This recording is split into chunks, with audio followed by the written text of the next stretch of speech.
नमस्कार. जय श्रीराम. मंडळी, या विश्वाची उत्पत्ती कशी झाली, ब्रह्मांडाची उत्पत्ती कशी झाली,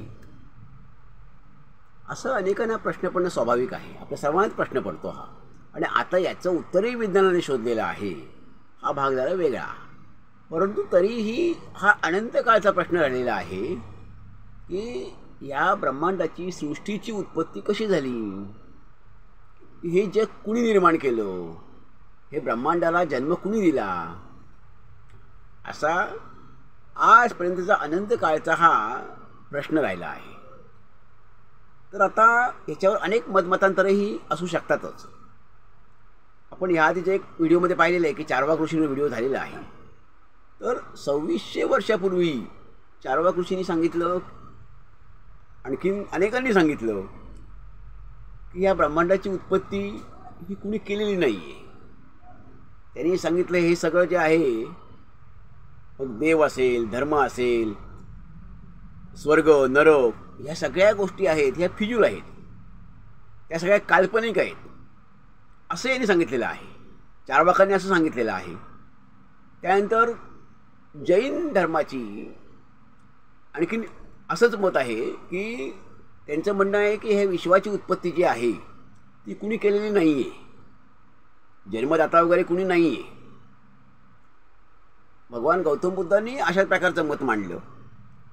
तर आता चारवाक ऋषी किंवा आणखीन त्यांच्यासारखे वेगवेगळे आपण वैज्ञानिक म्हणू, विचारवंत, तत्त्वज्ञ, यांची मतं वेगळी. आणि आचार्य विनोबांचं याच्याविषयी काय मत होतं, की आचार्य विनोबा काय म्हणाले याच्याविषयी, ईश्वराविषयी आचार्य विनोबाची संकल्पना काय होती. तर विनोबा असे म्हणतात की ईश्वराला कोणी पाहिलेलं नाही, हे खरं आहे. परंतु तो निराकार जर आपण म्हणतो की त्याचा आवाज वगैरे आपल्याला ऐकू, म्हणजे गांधीजींशी झालेल्या चर्चेमध्ये विनोबा असं म्हणतात की त्याला आकार नाही, हे आपण कशावर म्हणू शकतो. तर ईश्वरही बोलू शकतो असं विनोबा म्हणाले, ईश्वराला आपण बघू शकतो असंही विनोबा म्हणाले, की त्याच्याकडनं आपण जर प्रेरणा घेऊ शकतो, त्याच्यावर आपली श्रद्धा असू शकते आणि त्याचा आपण आवाज ऐकू शकतो, तर मग त्याच्याशी आपण बोलू शकतो, त्याला पाहू का शकत नाही, म्हणजेच तो साकार आहे असं विनोबांचं मत होतं. ईश्वरा साकार आहे असं विनोबांचं मत होतं. आणि विनोबा एकदा असं म्हणाले की हे जे ब्रह्मांड आहे या सृष्टीमध्ये तो अशा तऱ्हेने लपून राहिलेला आहे की आपल्याला प्रश्न पडतो की ईश्वर कुठे नक्की आहे. पण ही जी सृष्टी आहे ती ईश्वराचंच एक रूप आहे, ते ईश्वराचंच एक रूप आहे. ही सृष्टी म्हणजे, हे जग म्हणजे, हे विश्व म्हणजे, त्यामुळे आणखीन कुठे ईश्वर वेगळा नाही आहे असं विनोबांनी सांगितलेलं होतं. हे विनोबांचं मत होतं. परंतु आता विनोबांचा काळही हा साधारणपणे 60-70 वर्षापूर्वीचा होता. आता विज्ञान खूप प्रगत झालेलं आहे. अनेक प्रश्नांची उत्तरं ही विज्ञानाने शोधून काढलेली आहेत. कारण विज्ञान हा प्रत्येक गोष्टीचा कार्यकारण भाव शोधत असतो, त्यामुळे ते प्रत्येक प्रश्नाच्या मुळाशी जात असतो. म्हणून ते म्हणतं, विज्ञान म्हणतं की पूर्ण सत्य आम्हाला कधी गवसलेलं नाही. जसं गांधीजी म्हणायचे की मी सत्याचा शोध घेत आहे, सत्याचा साधक आहे, सत्याचा शोध घेत आहे, पूर्ण सत्य मला कधी आजपर्यंत सापडलेलं नाही आणि ते सापडणारही नाही, गवसणारही नाही. असंच विज्ञान म्हणतं की आम्ही सत्याच्या जवळ जातोय, पण अजूनही पूर्ण सत्य आम्हाला गवसलेलं नाही आणि ते सापडूही शकत नाही, सापडणं शक्यही नाही. कारण हे विश्व अफाट मोठं आहे, अनंत आहे. त्यामुळे असे गुंते विश्वातले राहतच राहणार आहेत आणि विज्ञान त्याची उत्तरं अभ्यासांती शोधत राहणार आहे. परंतु खरंच या जगाचं कोण नियंत्रण असू शकेल का. हे ब्रह्मांड जे आहे, हे विश्व जे आहे, अवकाश जे आहे, ते कोणी निर्माण केलेलं आहे का.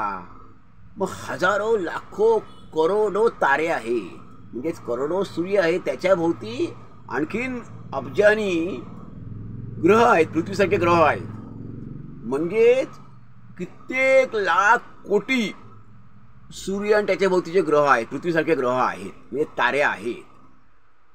तर ह्या सगळ्याची उत्पत्ती नक्की कुणी केली, ह्याला कुणी नियंता आहे का, हा रचणारा कुणी आहे का, ह्याला जन्मदाता कुणी आहे का, जन्म देणारा कुणी आहे का, आता असं म्हटलं जातं प्रत्येक गोष्टीला जन्म आहे, जन्म दिल्याशिवाय गोष्टी असेल कशी, कुणी ती निर्माण केल्याशिवाय जग चालणार कसं, असंही म्हटलं जातं.